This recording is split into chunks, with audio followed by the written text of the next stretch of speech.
Good morning, Homestead 2. Mary and I just arrived here very early in the morning. The sun hasn't risen yet, but it's light enough to where we can do a video here. But Mary's taking care of the cats. Hi, Mary. Hey guys. She's taking care of the cats. My name is DuFay. This is the 13th in a series of videos we're going to be doing documenting the remodeling of this mobile home. Which we found out was put here in 1981, but the trailer's older than that. I think we're guessing the was built in, after 1976. But this is, look at what Mary and I did yesterday.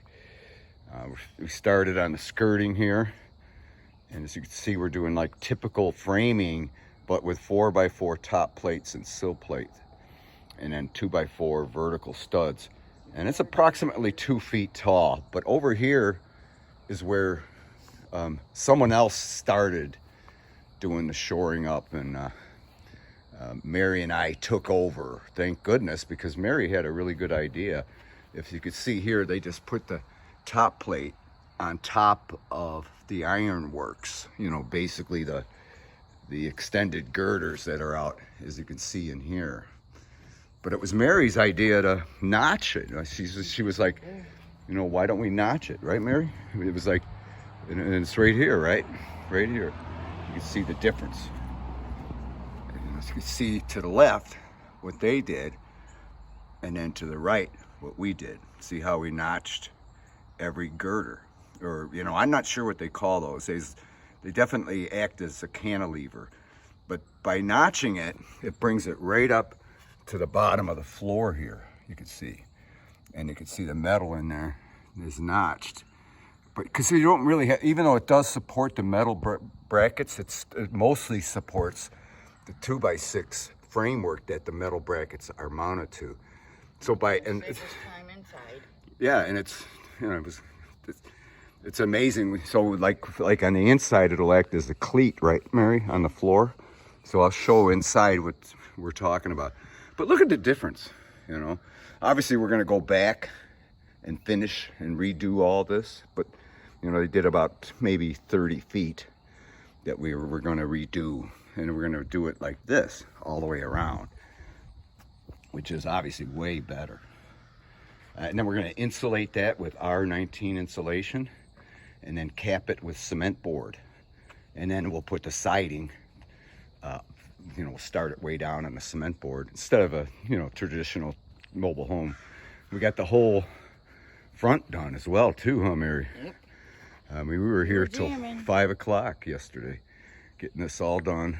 Of course, we don't want to do more than 8 hours because Mary really shouldn't be working at all. But she's been really working really every day here with me. And working very hard. She's been a tremendous help in many ways, mostly with the brain. She's helping physically, but I call her, radar, and also Einstein. But you can see this is going to be like this all the way around the trailer. Today we're going to do this side. We might do the other side because the sun is going to hit it pretty soon, and this side is shaded in the afternoon. But you can see how the trailer is sagging there. So once we shore it up with this construction, it'll not be sagging anymore.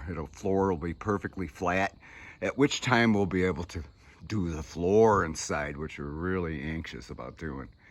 And here's the material left that we have remaining to finish the skirting. And then of course we're going to reuse the material that they used on their attempt. I mean, they didn't do anything wrong. There's our Helperton. How you doing, Bobette? But they had the right idea and everything. And They thought we were still keeping the skirting. Yeah, and then we were going to put the, right, Mary? The plan was to still use that skirting, the metal skirting and stuff. But our plan is to insulate and cement board. That way the whole crawl space will keep warm all winter. And that's what the goal is here, because they had problems and issues with pipes bursting and whatnot and freezing. prior to this. So this will prevent that. And once the shoring's complete on this side, that's the west side I was showing you that we have yet to do. And then from the inside you can see what we have done. And see how we lined up the studs, our studs with the studs in the trailer. So that gives it that added support. So see how nice that is? And then we're gonna continue it and redo what they did to make it all like that, what we did yesterday. So that's pretty exciting, huh, Mary? And then we can, what's really neat is then now we got, if you look at a pan over here, and there's all the flooring material right there. You can see the tongue and groove plywood and all the 2x10 and 2x6 joist material, which we are gonna intertwine within this metal work here. Now let me show you, I wanted to show you what one of the benefits. I'm kind of walking on this I-beam, and my balance is is pretty precarious. So, but anyway, I want to show you the benefits here of what Mary came up with, her idea of notching it. And see what that does is it brings this 4x4 up flush with this metalwork here. So when we we put the joists between this metalwork this way, we have our basically a cleat right here, a solid 4x4 cleat on the outer perimeter of the inner floor. So that'll be real strong. And then within here, we're going to do joists, the 2x6 joists. And then between the main framework here and there, that's where the 2x10s go. And we're gonna go in between these. And of course, we'll show you when that time comes. We're really hoping by the end of the week, we get on this floor. But like everything, it just seems like, no matter what you do, it just takes forever. But we felt like we got a lot accomplished by, doing this, really the proper way. And again, I credit Mary, for a tremendous idea. And I just am so glad that she's with me, helping me, and I do feel concerned about it because she's supposed to be recovering from her stroke, but she's doing real well. She's actually, this helps. Yeah, it just, I think it really does help her, it really does, because it keeps her mind busy. She's actually smarter than I am in many ways. So together we make a really good team. Again, we're gonna hopefully get that all framed underneath today and finish redo what they attempted. Which again, I'm not criticizing what they did. Of course, again, I'm forgive me, I'm balancing on a beam here. Okay, here I'm on solid footing. Hi, Mary. So anyway, this video's a little longer than I wanted, but I wanted to show you what we did. It's really exciting, and it basically looks like it's going to be a beautiful day here in Southwest Michigan. Just beautiful, unbelievable. We found out too that all that property where these trees are is ours, because we found out that this is an acre lot, a 1 acre lot, and it goes approximately 160 feet from the road to the back. So that says we have a 275 foot frontage, which extends well beyond those trees on the road. So that's really exciting. So we found out that all that wooded lot is ours, part of the 1 acre lot.